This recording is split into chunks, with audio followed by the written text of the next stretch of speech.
Hey, good people. Welcome to another episode of Perfecting the Saints and Edifying the Body. I pray that your Thursday is going well so far. Thank you so much for joining. Listen, do me a favor. I do have reach and I do have influence, but you have reach and influence as well. And I need for you to combine your influence and your reach with my influence and my reach. So if you are following us on Twitter, can you retweet this for me and make sure that your followers are made aware that we are live and so that they can partake of today's session? If you are watching us on YouTube, if you haven't done so already, make sure you smash and subscribe today. Smash that subscribe button. That way you can be notified when we go live. And if you're following us on Facebook, like, love, and share the broadcast so you can help us extend our reach. Got a good topic on today that I believe is going to be a blessing to all of those who are hearing this podcast live and those who will catch this podcast on replay. I want to deal with the subject matter of liberation. Uh, the Bible declares in the book of John that whom the Son sets free is free indeed. One of God's primary focuses uh, was and is to liberate his people and to reconcile them unto himself. So today we're going to talk about free to go but won't leave. Yep, you heard me right. We're going to deal with uh, the title free to go but won't leave. I want to direct your attention to Mark chapter 5, verses 2 through 6. When he was come out of the ship, immediately there met him out of the tombs a man, and this man had an unclean spirit, who had his dwelling place among the tombs. No man could bind him, no, not with chains, because that he had been often bound with fetters and chains, and the chains had been plucked asunder by him, and the fetters broken into pieces. Neither could any man tame him. And always, night and day, he was in the mountains and in the tombs, crying and cutting himself with stones. But when Jesus saw him afar off, he ran and worshiped him. Free to go, but won't leave. Let me start by saying this. It's one thing to be stuck in a place or to be stuck in a condition because you have no outlet or no options. But what about when you're free to go, but you won't leave? And what I mean by that is there's no one keeping you there. There's no one making you stay there. There's no one limiting you. There's nothing stopping you, nothing holding you back. There's nothing hindering you. And for many, uh, who and what they've mastered causes certain defaults to be set in their lives, and it limits anything that does not fit their level of comfort or familiarity, which is the most subtle form of what I like to call self-inflicted bondage. You know, we're posting and proclaiming and professing victory externally, but never really liberated or experienced freedom from the inside out. Sadly to say, tons of God loving, well meaning, well to do, well intended people are walking in seasonal slavery. They never get to the place of liberty that God extends and intends for his sons and daughters. You may say, okay, that's a new one on me. What do you mean by seasonal slavery? And what I mean by that is that's when you have an encounter that liberates you, but due to lack of pressing into that place of breakthrough, you fall back into patterns, mindsets, behaviors, and even lifestyles that had you bound before. So that liberation or that freedom that you experience is only for a season. there's no longevity, there's no sustainability, and you end up falling back. That's why I believe Paul told the church at Galatians chapter 5, he said, stand fast, therefore, in the liberty where Christ has made you free, and be not entangled again with the yokes of bondage. Generally, this means of comfort, this means of coping. It keeps the individual at a place of or in a position or posture of control. Never forces the individual to embrace the truth. What they do is they create a reality consistent with the life that they've mastered. They exercise responsibility. They defer to the last point of reference of familiarity, and that blame that they don't exercise any responsibility. It's always a deferring. There's always a deferring or deflecting to that last point or that last reference point of familiarity, and they blame that on why they're still stuck. They never accept reality. They create their own reality that's consistent with their personal perspective. That way, there's nothing that challenges them, there's nothing that stretches them, and there's nothing that really causes them to face the man in the mirror. Uh, 1 John chapter 5, verses 4 through 5, I believe it says, for whatsoever is born of God overcometh the world. And this is the victory that overcometh the world, even our faith. Who is he that overcometh the world, but he that believeth that Jesus is the Son of God? You know, Independence for every believer started with salvation. There is no true freedom from anything apart from faith in the Son of the true and living God. If there's a life lived outside of a faith professed in the Son of the true and living God, it's a life that is still full of boundaries, restrictions, and bondage. Here we find in our text there was a demonized man. He met Jesus as Jesus was exiting the ship. Verse 2 says, Jesus stepped out of the boat. A man came out of the tombs and met him. The man was controlled by an evil spirit. Point number one, true freedom starts with acknowledging that something beyond your control has gained control of an area of your life. You've got to admit that something has gained access to your soul that is now at the helm or at behind the driver's seat. Okay, he was controlled by an evil spirit. That's what the text says. Verse 3 says, who had his dwelling place or his dwelling among tombs, and no man could bind him, no, not with chains. This literally means that this man lived in the graveyard. That word dwelling comes from the Greek meaning permanent residence. This man, his permanent residence was in a graveyard.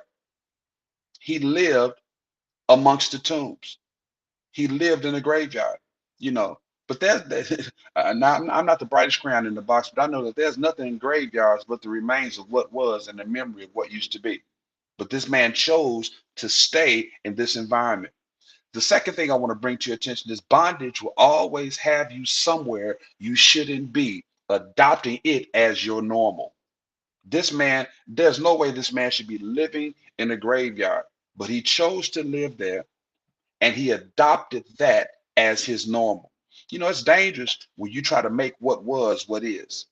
So many God moments and connections and opportunities are missed or aborted because they don't look or feel like what we may be accustomed to. You know, you got to be careful where you call home, both spiritually and naturally, because the A clause says, who had his dwelling amongst the tombs. He chose a dead place that had no life and had no potential to be his home. And oftentimes, what you wrestle with, people of God, it comes as a result of your residence. You'd be surprised at what you find yourself being liberated from if you would just change your environment or just change your atmosphere. Verse 4 says, because that he had been often bound with fetters and chains, and the chains had been plucked asunder by him, and the fetters broken in pieces, neither could any man tame him. That word often, it means on a regular basis. On a regular basis, he was bound hand and foot.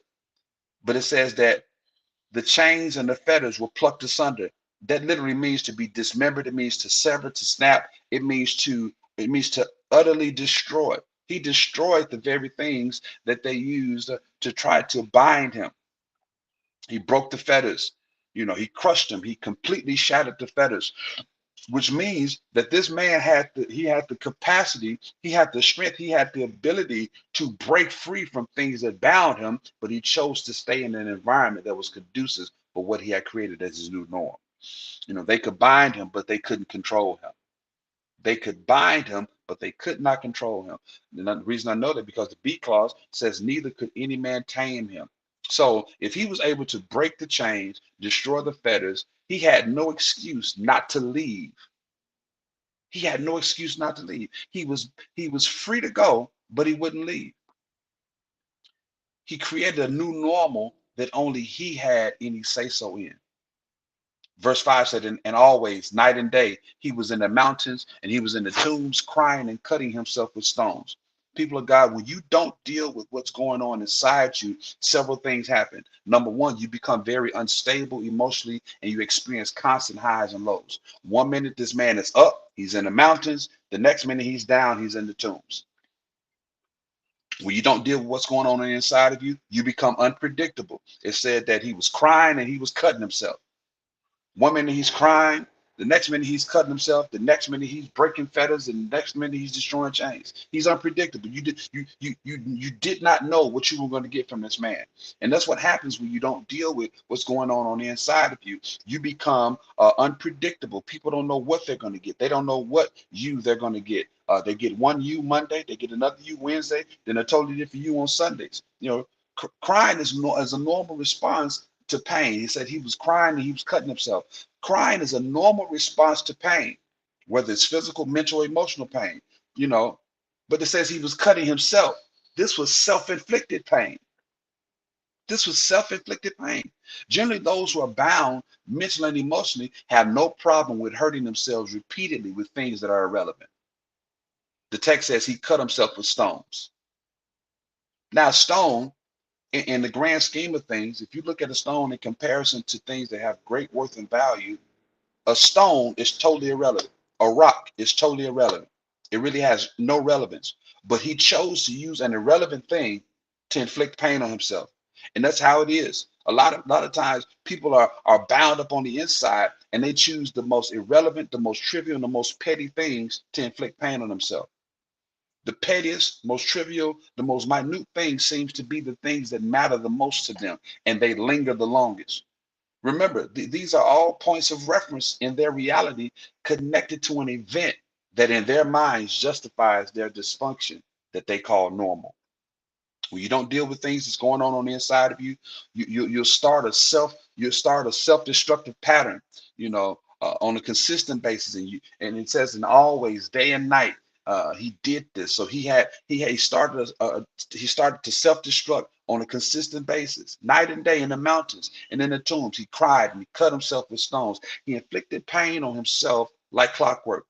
It's one thing to be hurt by someone else, but it's something else when you're bound by something that makes you do it to yourself. You know, you've got every reason to let that place go. And I'm talking to somebody directly. You have every reason to let that person go. You have every reason to let it go, but you're waiting on confirmation. You're waiting on clarity. You know, what's that to talk about? What's that to think about? What's that to pray about? Especially when God has released you and given you your marching papers. Let me help you by saying this. You're not obligated to nothing that will cause you to hurt the only you that you got. We see in verse number 8, this man received a personal Independence Day, but it wasn't until what had him bound was confronted and driven out. He had a personal Independence Day, but it wasn't until what he was bound by was confronted and driven out. Verse 8 says, for he said unto him, come out of the man, the unclean spirit, thou unclean spirit. And this is Jesus talking to the spirits. He says, look, come out of him, thou unclean spirit.